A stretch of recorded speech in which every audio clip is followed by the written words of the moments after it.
Josué capítulo 5, do versículo 13 ao 15, nós lemos o seguinte: E sucedeu que, estando Josué perto de Jericó, levantou os seus olhos e olhou, e eis que se pôs em pé diante dele um homem, que tinha na mão uma espada nua.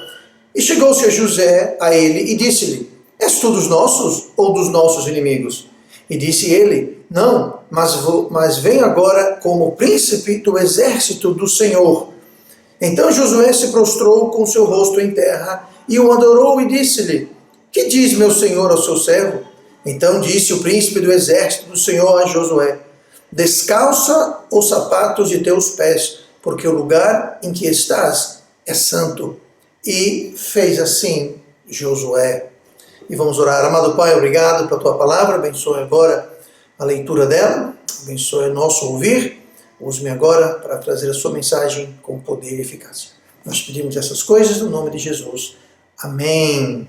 Muito bem, nós lemos aqui no texto sobre quando o povo de Israel acabara de sair dos 40 anos do deserto e estavam prestes a adentrar na terra prometida. Chegou no final da peregrinação pelo deserto, haviam atravessado o Jordão e agora estavam lá prestes a entrar. E nós lemos aqui que ele foi encontrado, ele encontrou alguém que estava em frente à cidade de Jericó e ele estava avistando, ele conseguia ver a cidade, atrás da cidade estava a terra, o início da terra prometida. Então eles já tinham atravessado o rio Jordão a seco, assim como Moisés atravessou o Mar Vermelho a seco com o povo quando saiu da terra do Egito. E Josué liderou o povo à terra prometida e mais uma vez atravessaram o rio Jordão a seco. E eles estavam prestes a conquistar a terra prometida. Havia só um probleminha no caminho. Esse probleminha chamava-se Jericó. Jericó era uma cidade muito grande, uma cidade impressionante, formidável. E mais formidável ainda eram as muralhas, as famosas muralhas de Jericó que cercavam a cidade. Elas eram tão altas, tão largas, que haviam casas que eram construídas dentro e ao lado da muralha, e havia uma estrada em cima do muro, onde podiam passar, se não me engano, eram 6 cavalos lado a lado, ou mais em alguns trechos, mas era algo realmente formidável, impressionante. E então eles podiam ver a terra prometida, mas havia esse pequeno probleminha, havia esse pequeno desafio, essa pequena provação. E todos nós vamos ter provação, grandes, pequenas, mas eu posso não saber qual a provação que você está encarando, a provação que você vai encarar, mas eu sei disso, todos nós teremos provações com certeza. Outra certeza que eu tenho é que a nossa vitória, ela está à vista, a nossa conquista, ela está à vista, não está muito distante. Porque para o crente a vitória nunca está muito longe, a conquista nunca está muito longe. Para o crente nós sempre podemos pelo menos ver. Agora, ver é uma coisa, chegar é outra. Então eu quero hoje falar sobre o tema vitória à vista. Vitória à vista, sempre nós estamos caminhando e olhando e sempre à vista, no horizonte, nós temos vitória. Em última instância, na vitória em último grau, a vitória sobre a morte, a vitória sobre este mundo, a vitória sobre esta carne está garantida. Quando Jesus vier nos buscar, receberemos um novo corpo, nós seremos transformados e nós deixaremos este mundo com todas as tentações, os pecados, esse corpo fraco, esse corpo de barro, esse corpo pecaminoso, e nós vamos então ter vitória sobre tudo isso. Está sempre à vista, pode acontecer a qualquer momento. Mas em cada área das nossas vidas, a vitória sempre está à vista. E Deus, Ele sempre prepara tudo. Deus prepara tudo para a nossa vitória. No caso aqui de Josué, Deus havia preparado até os inimigos. No começo do capítulo, no versículo 1, nós lemos assim: E sucedeu que, ouvindo todos os reis dos amorreus, que habitavam deste lado do Jordão, ao ocidente, e todos os reis dos cananeus que estavam ao pé do mar, que o Senhor tinha secado as águas do Jordão de diante dos filhos de Israel, até que passassem. Desfaleceu-se-lhes o coração, não houve mais ânimo neles por causa dos filhos de Israel. Então, quando eles atravessaram o Rio Jordão, aquilo espalhou, aquela notícia espalhou. Claro, um rio Jordão, um rio grande, se abriu, secou-se para o povo, os hebreus passarem. E essas pessoas estavam até meio que seguras, dizendo, eles não vão conseguir atravessar, muita gente, tem o rio, e se eles começarem a atravessar, vai demorar muito, nós estaremos lá, nós podemos impedi-los. Mas quando perceberam, eles já tinham atravessado a seco. Então Deus já tinha preparado o coração dos inimigos do povo para ter medo. Aqui fala que eles perderam o ânimo, desfaleceu-lhes o coração, não houve mais ânimo. Eles ficaram totalmente desencorajados. Então Deus já preparou os inimigos, já foi desarmando os inimigos, tirando o ânimo dos inimigos. Então Deus prepara tudo para a nossa vitória, não só para Josué, mas para a nossa também. O próprio Josué havia sido preparado, não só os inimigos, mas o próprio Josué. A gente lê em Josué capítulo 1, né? O versículo 1 e 2 fala assim: e sucedeu, depois da morte de Moisés, servo do Senhor, que o Senhor falou a Josué, filho de Num, servo de Moisés, dizendo: Moisés, meu servo, é morto. Levanta-te, pois, agora, passa este Jordão, tu e todo este povo, a terra que eu te dou aos filhos de Israel. Então aqui Deus chamou Josué e falou: olha, você vai ser o novo líder, você vai passar adiante e você vai possuir. E Deus falou, comissionou ele a fazer isso. Levanta-te, pois, agora e passa este Jordão. Lembrando que o Jordão estava lá com água. E Deus falou: passa esse Jordão. E Deus secou o Jordão para que eles passassem. Então, Deus sempre prepara na evangelização, na nossa família, nas nossas finanças, na nossa vida, nossos trabalhos. Deus prepara. O problema é que nós muitas vezes não fazemos o mesmo. Muitas vezes nós não nos preparamos. Muitas vezes nós deixamos a coisa ao acaso, deixamos a coisa ao vamos ver, e nós não nos preparamos. Mas Deus prepara tudo. Então, se Deus prepara tudo e nós preparamos tudo, então as coisas se encaixam e nós temos não só a vitória à vista, nós temos a vitória de fato. Tá? Então, nunca vamos deixar a falta de preparação devido ao descaso, preguiça, ignorância, egoísmo, enfim.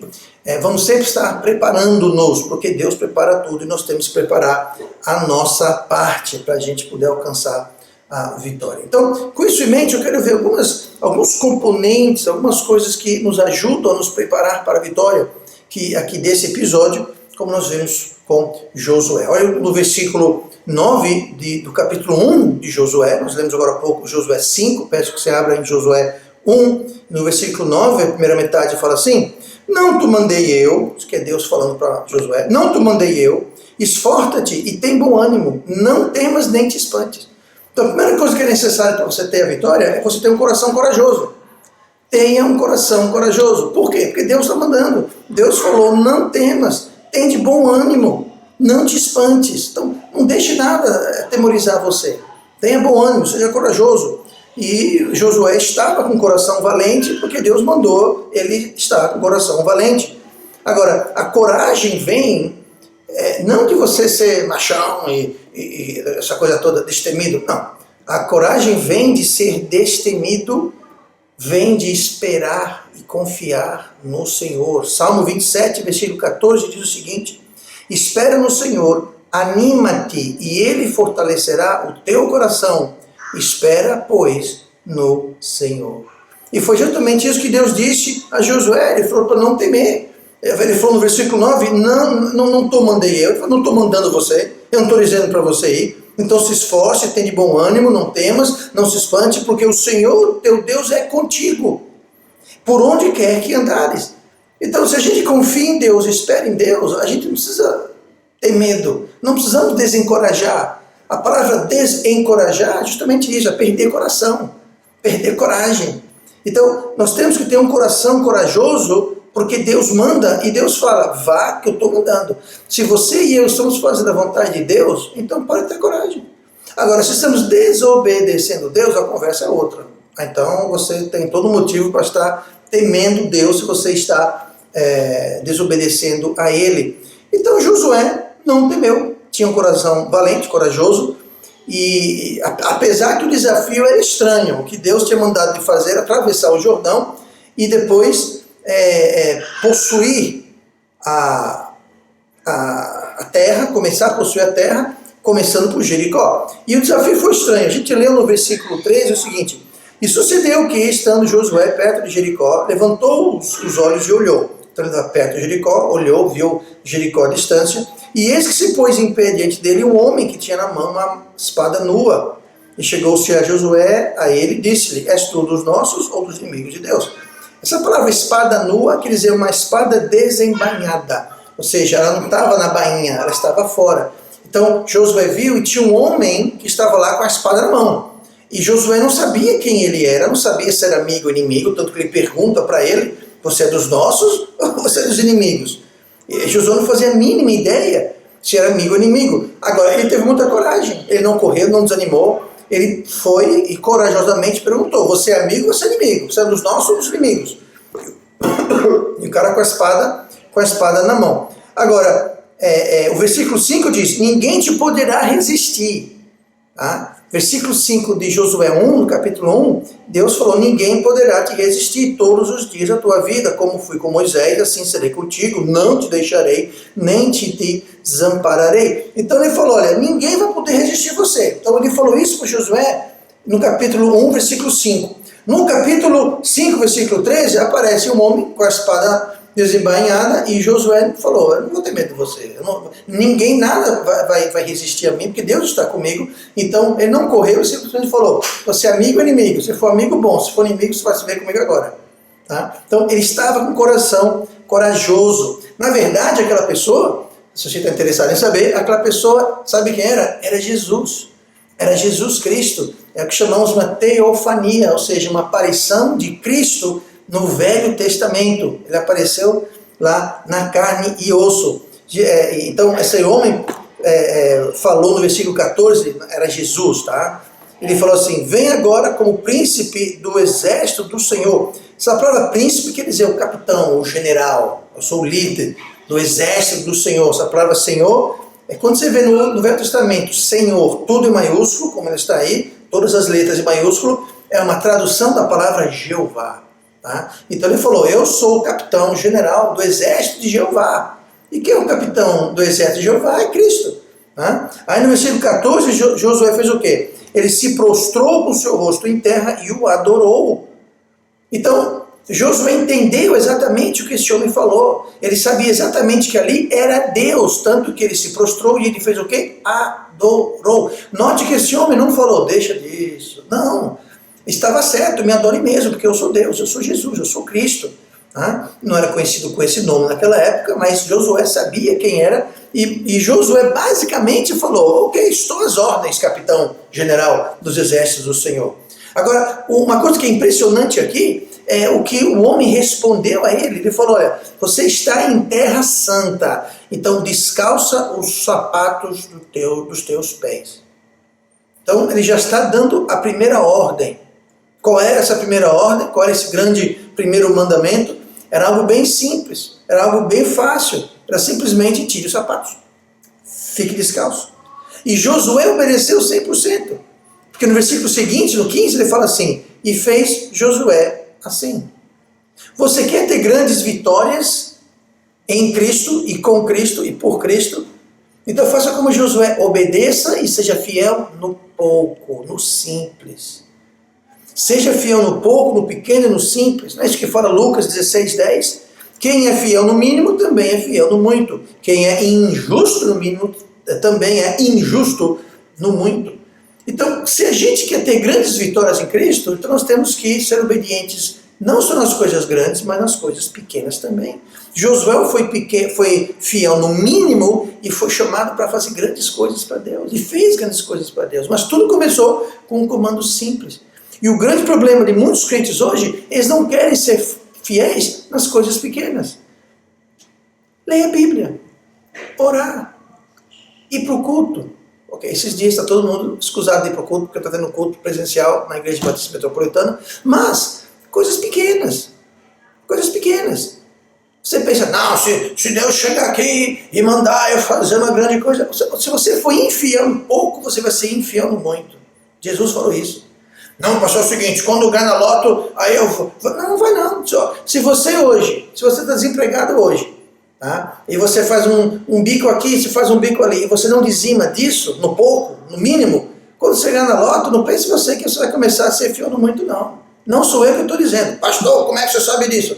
Não sou eu que estou dizendo, é Deus que está dizendo isso. Jesus, Lucas 16:10 são as palavras de Jesus. Ele falou, quem é fiel no mínimo também é fiel no muito. E quem é injusto no mínimo é injusto no muito, então não sou eu. Você está com problema, fala com Deus, a palavra é dele. Tá? Então, a pessoa que não é fiel nas coisas pequenas, de participar, de evangelizar, enfim, se você não é fiel nas coisas pequenas, você não vai ser fiel nas coisas grandes. E você nunca vai ter grandes vitórias na sua vida. Porque para você ter uma grande vitória, lembrando, a vitória está à vista. Mas existem obstáculos entre cá e lá. E esses obstáculos, Deus vai ajudar você a galgar e superar cada um. A condição é que nós sejamos fiéis e nos preparemos. E se nós não nos preparamos no mínimo, então nós nunca vamos ser usados e levados para fazer nada grande. Nós perdemos então a vitória. Pule para o versículo 14 do capítulo que estamos lendo. Nós vemos que para a gente ter vitória, a gente alcançar a vitória que está à vista, mas para chegarmos à vitória e não só ficar olhando de longe, né, desejando de longe, babando de longe, ansiosamente esperando de longe. Tem gente que passa a vida inteira esperando e nunca chega. Por quê? Porque a vitória só fica à vista. Ela nunca chega de fato, ela só fica à vista. É como aquela miragem no deserto. Você vê, você olha, você vê aquela miragem, você vê aquilo tudo, mas quando você chega mais distante, ela fica. E quando você chega lá, não é nada, é uma miragem. Muita gente passa a vida cristã assim. Por quê? Porque foram infiéis no pouco. Você nunca vai ser fiel no muito, se você não for fiel no pouco. Tá? Então, boa lição para a gente aprender. Versículo 14 nos mostra outra coisa que é importante. Isso é submissão e humildade. É preciso ter submissão e humildade. 14. Então Josué se prostrou com o rosto em terra e o adorou e disse-lhe, que diz meu senhor ao seu servo? Assim que Josué reconheceu e soube quem é que falava com ele, ele se prostrou e ele adorou. Ele mostrou submissão e ele mostrou humildade. Ele se prostrou, fisicamente se prostrou. Quer ter vitória? Quer ter êxito? Então seja submisso a Deus. Seja humilde, submisso a Deus. Tá? Não interessa o que vão achar. Muita gente muito crente. Tem gente que nem salvo é com medo do que vão dizer. Tem muita gente que é salvo, mas nunca é fiel a Deus porque estou com medo do que vão dizer. Josué aqui não estava preocupado. Quem está vendo? Se alguém vai me ver aqui, me postando aqui, ninguém sabe da situação. Afinal de contas, eu sou o chefe. Deus me colocou encarregado desse povo todo. Eu vim substituir o grande Moisés. Eu me prostrar de modo algum. Não, ele foi humilde, ele foi submisso. Tá? E Josué não ficou tendo segundos pensamentos, ele não ficou duvidando, não titubeou, ele foi e submeteu-se a Deus de forma imediata. Então é preciso ser humilde, especialmente perante Deus. E a gente viu aqui, foi um comando simples. Josué poderia ter sido orgulhoso e falado, o quê? Tirar o sapato? Mas o que é isso? Tirar o sapato? O que tem isso a ver com nada? Uma coisa dessa, eu sou o grande Josué, eu sou um grande guerreiro, eu sou um grande capitão, um grande líder. O que tem? Você vem trazer para mim, tirar o sapato? Manda fazer uma coisa importante, manda fazer uma coisa que vai fazer uma diferença, manda fazer uma coisa vão ficar impressionado comigo. Descalçar o sapato qualquer um faz. Por que eu tenho que fazer isso? Isso seria orgulho, tem muito crente que faz isso. Não, isso daí, eu fazer isso? Não, deixa eu fazer. As minhas capacidades, as minhas habilidades, eu sou melhor do que isso, eu estou acima disso. Tá bom. Muito orgulhoso da sua parte, está de parabéns, você está impressionando Deus, só que não. Tá? Então, a gente viu isso já muitas vezes na Bíblia. Eu tenho um exemplo aqui, 2 Reis, capítulo 5, um homem chamado Naamã, que ele tinha lepra, e deixa eu aqui contar a história. Diz assim, ele foi procurar Eliseu, tá? Contaram para ele sobre Eliseu, e esse Naamã, um homem muito rico, um capitão do exército, foi lá para ver se ele curava ele. Enfim, versículo 10 de 2 Reis, capítulo 5. Então Eliseu lhe mandou um mensageiro dizendo, vai e lava-te 7 vezes no Jordão, e a tua carne será curada, e ficarás purificado. Versículo 11. Porém, Naamã muito se indignou, e se foi dizendo, eis que eu dizia comigo, certamente ele sairá, por-se-á em pé, invocará o nome do Senhor seu Deus, e passará a sua mão sobre o lugar, e restaurará o leproso. Então aqui esse grande homem chegou lá com uma grande comitiva, cheio de pompa, e Eliseu nem foi falar com ele mandou recado para o mensageiro. E isso foi um tapa na cara de Naamã. Falou, como ele ousa? Eu sou grande Naamã, eu sou um general, eu sou o tal, eu faço, aconteço, e nem vem falar comigo. E tem mais, eu pensei que ele vinha aqui, e ele vinha falar comigo, ia balançar a mão, ia invocar Deus, ia fazer, mandou eu me banhar no Jordão 7 vezes. Ele nem veio falar comigo. E por acaso, se você ler adiante, ele fala, por acaso, não existe rios melhores do que esse na minha terra? Eu vim até aqui para falar com ele, e ele nem viu minha cara. Mandou eu tomar banho, literalmente falou, vai tomar banho no Jordão 7 vezes. Por que 7 vezes? Por que o Jordão? Por que não falou comigo? Ele ficou bravo. Ficou chateado. Sabe o que é isso? Orgulho. Tem muitos crentes orgulhosos. Eu fazer isso? Não. Eu estou acima disso. Eu tenho reputação. Eu sou o tal. Que falta de humildade. Que falta de humildade. Jesus falou, aprender de mim que eu sou o quê? Humilde, manso. Jesus não chegou querendo ser tratado como o rei, apesar de ser o rei da glória. Jesus não chegou querendo mandar uma bacana, apesar de ele ser o bacana dos bacanas. Não, se alguém tinha direito de se gabar e se achar alguma coisa, era Cristo. Mas ele se fez humilde, ele se fez servo. Ele tomou os nossos pecados sobre ele. Ele foi manso e humilde. Agora vem a gente, aí vem nós, e a gente quer ser os gostosão, os bacaninha, os legalzinhos, os orgulhosos, os maiorais. Não funciona assim. E Deus nunca vai nos conceder a vitória. A nossa vitória sempre estará apenas à vista. Você só vai ver ela de longe, mas nunca vai alcançar. Por quê? Porque não está sendo humilde, não está sendo submisso. Tá? Não está sendo submisso. Então, esse é um problema muito sério que todos nós temos. Tem muito crente que gosta de falar, eu seria preso, eu morreria por Cristo, se chegasse aqui, eu... Lembra Pedro? Nem que te prenda, que te mate, eu nunca abandonarei. Lembra Pedro falou isso? Jesus falou, Pedro? Pois é, hein? Quando tu vai cantar 3 vezes, vai ter me traído tantas vezes. Tem muita gente, muito crente que enche a boca. Sim, eu nunca negaria a Cristo. Não, nunca negaria a Cristo. Uma coisa grande, eu nunca negaria a Cristo. Eu seria preso por Cristo. Eu seria fuzilado por Cristo. Tá. Tu leu a Bíblia? Não. Você orou? Não. E o culto? Eu estava ocupado. Se você não é fiando muito, você não vai ser fiando pouco. Se você não é submisso e humilde para com Deus, você só vai ter sua vitória lá longe à distância. Quer ter vitória? Quer conquistar, chegar na vitória? Então seja humilde, obedeça um pouco no simples, obedeça um pouco não, obedeça no pouco, obedeça no simples. Seja humilde, seja submisso. Não se ache grandes coisas. Não acha que as suas ideias e os seus conceitos são melhores, maiores e mais altos do que o de Deus, porque eles não são. Os meus caminhos são mais altos que os teus caminhos, diz o Senhor. Então, não queira você ser orgulhoso e achar que sabe mais do que Deus, porque você não sabe. A terceira e última coisa que vamos ver hoje sobre a gente alcançar a vitória que está à vista, porque ela está à vista. Mas eu não quero ver a minha vitória à vista. Eu não quero só ficar olhando de longe, eu quero chegar lá, eu quero tomar posse da vitória, eu quero ter a vitória. Josué 6, versículo 1. Josué 6:1 fala assim: Ora, Jericó estava rigorosamente fechada por causa dos filhos de Israel. Pois é, está parecendo a corona, né? O fechamento, o lockdown, né? Estava fechado por causa... Só que não era vírus, era o povo. E eles estavam com medo. Lembra que a gente leu que os reis ouviram que Deus tinha abrido o Jordão para o povo passar? Estavam todos falecidos e com medo? Pois é, fizeram o quê? Jericó estava rigorosamente fechada. Sabe por que hoje tem cidades, estados e países que estão rigorosamente fechados? Sabe por quê? Porque estão com medo. Estão desanimados, encorajados, estão petrificados.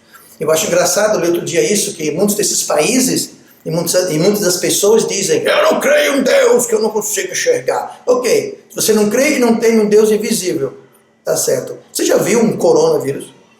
Você já viu uma partícula de corona? Não, você nunca viu nem vai ver, a não ser que você olhe debaixo do microscópio. No entanto, está todo mundo, como é que fala aqui? Rigorosamente fechado, tá? Com medo. Apesar que não é só medo que estão fazendo isso, é mais por outros motivos, mas não vamos entrar nessa questão agora. Mas diz assim: estava rigorosamente fechada por causa dos filhos de Israel, ninguém saía nem entrava. E então disse o Senhor a Josué: olha, tenho dado na tua mão a Jericó, ao seu rei e aos seus homens valorosos. Deus falou: olha, Josué, eu dei para você a cidade, o rei e o exército. Eu vou entregar na tua mão, eu vou lhe dar a vitória desses 3. Agora veja bem, Deus não foi para Josué e chegou para ele com grandes e maravilhosos planos. Ele não chegou para ele e falou, olha, é o seguinte, a estratégia nós vamos fazer essa, nós vamos fazer assim, aí vamos fazer assado, aí vamos fazer assim. Não, ele não fez nada disso. Ele não falou, olha aqui uma arma secreta, isso aqui chama-se um raio laser, isso aqui se chama uma metralhadora, isso aqui é um tanque. Não, ele não chegou lá com equipamento de guerra. Ele não falou, ó Josué, vou dar para você superpoderes, você vai olhar e vão sair raios do seu olho e vão derrubar as muralhas. Não foi isso. O plano que Deus tinha, você lê mais adiante, você vai ver isso, mas o plano que Deus tinha para Deus é o seguinte, falou, ó, você vai marchar uma vez ao redor da cidade, você e o exército, vou marchar uma vez. Aí vão para casa, voltar para o acampamento. No dia seguinte, vão fazer a mesma coisa. Vão fazer isso por 6 dias. Do 7º dia, vocês vão marchar 7 vezes. Você e todo o povo, todo armado, todo o povo. E no 7º dia, depois de fazer 7 vezes, vocês vão dar um berro, vão tocar a trombeta e os muros vão cair. Agora me diga, faz sentido isso? Precisou de muita fé da parte de Josué e do povo. Porque o pessoal de Jericó estava nas muralhas, olhando para baixo, dizendo, opa, lá vem eles, cuidado, lá vem eles. O que eles vão fazer? Aí acompanharam eles darem a volta na cidade, e era grande a cidade. Aí foram para casa. Ué, meio bestalhada esses hebreus, né? Não tem que fazer não, né? Aí o dia seguinte, e por mais 6 dias, fizeram a mesma coisa. Eu imagino o pessoal zombando, estão com medo. O quê? Vão fazer medo? Se perderam? Eu não sei, a Bíblia não fala, mas uma coisa eu te digo, a cada dia dos 6 dias, o pessoal de Jericó ficava animado. Estão com medo. Eles viram a muralha e perceberam que não tem como entrar. Estamos seguros aqui. Pois é. Mas porque ele obedeceu, ele foi testado e ele foi aprovado. Quer ter vitória? Você vai precisar ser testado e aprovado. E se você não é humilde, submisso, você não tem um coração corajoso, na hora da aprovação, você não vai ser aprovado. Você vai ser reprovado. E Josué foi provado e aprovado. Porque a aprovação só vem depois de uma provação. A aprovação só vem depois da provação. Você não pode ser aprovado sem ser provado. Isso não existe. Então, Deus falou para Josué fazer aquilo. Josué fez e obedeceu. Ele foi humilde, não foi orgulhoso. Ele não falou, Deus, você está maluco, Deus? Que conversa é essa? Derruba logo isso daí. Me dê uma arma secreta, me dê superpoderes, mas ficar marchando em volta da cidade, aí eu vou tocar uma trombeta e vai cair tudo. Mas que conversa mais sem pé sem cabeça, Deus? E que vão achar de mim, o que vão dizer? O povo não vai querer fazer isso. Eles vão perguntar para mim, sim, Josué, e que é isso? Deus mandou. Não seja ingênuo, Josué, não seja ingênuo. Você está imaginando coisa. Mas não. Ele liderou, o povo obedeceu, ele foi humilde, submisso, não foi orgulhoso, foi obediente e ele teve a vitória. Para que Deus pudesse usá-lo de forma especial, Deus testou Josué. Josué foi aprovado e foi usado por Deus para fazer grandes coisas. Não só ele passou o teste e foi adiante, conquistou Jericó, mas uma boa parte também da terra prometida. Deus quer e Deus pode fazer muita coisa por nós e através de nós. Mas primeiro e acima de tudo, Ele vai nos provar. E nós só seremos aprovados se nós tivermos um coração corajoso. E se nós tivermos submissão e humildade. Aí seremos aprovados, aí seremos usados, aí teremos o poder de Deus, a sabedoria de Deus. E o maior poder de todo na mão de um crente. Sabe qual é o maior poder da mão do crente? Obediência. O poder de Deus está em obediência. Todo o poder de Deus é destravado e disponibilizado para o crente quando o crente obedece e se submete à palavra de Deus. Só isso. Não é força de vontade, não é você saber, ter habilidade, ter algum talento, ter alguma... Nada disso.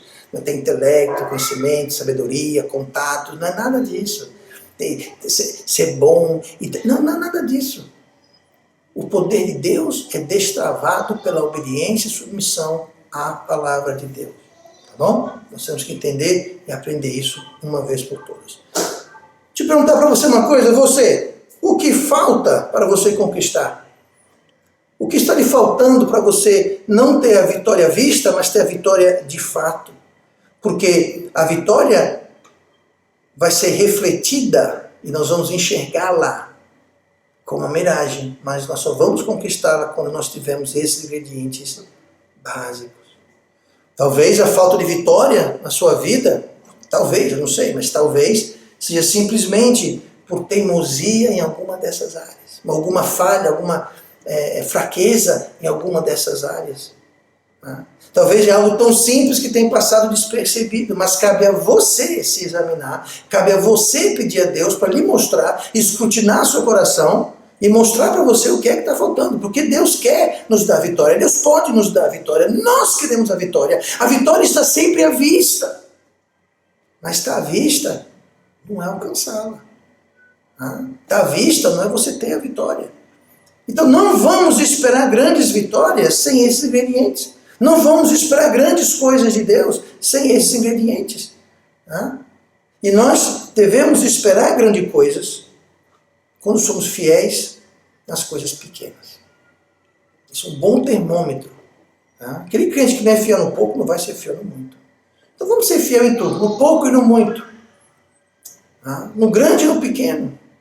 É assim que Deus deseja nos abençoar. Amém? E vamos orar. Pai amado, obrigado pela tua palavra. Eu peço a Deus que o Senhor use esta mensagem de hoje para nos tornarmos vitoriosos, nos levarmos à vitória. Abençoe aquela pessoa ouvindo esta mensagem. Peço que o Senhor guarde, proteja e nos use. Eu te peço isso em nome de Jesus. Amém.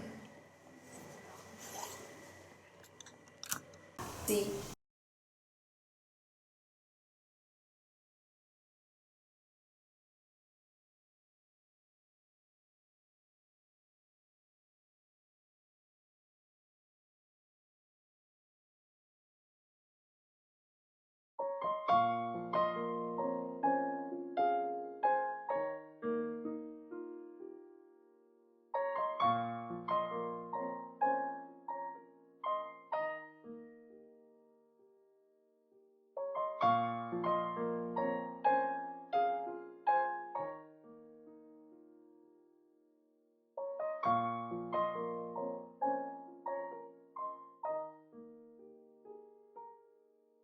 When at first I heard my Savior call, come unto me, I found His word was truth, His welcome sweet.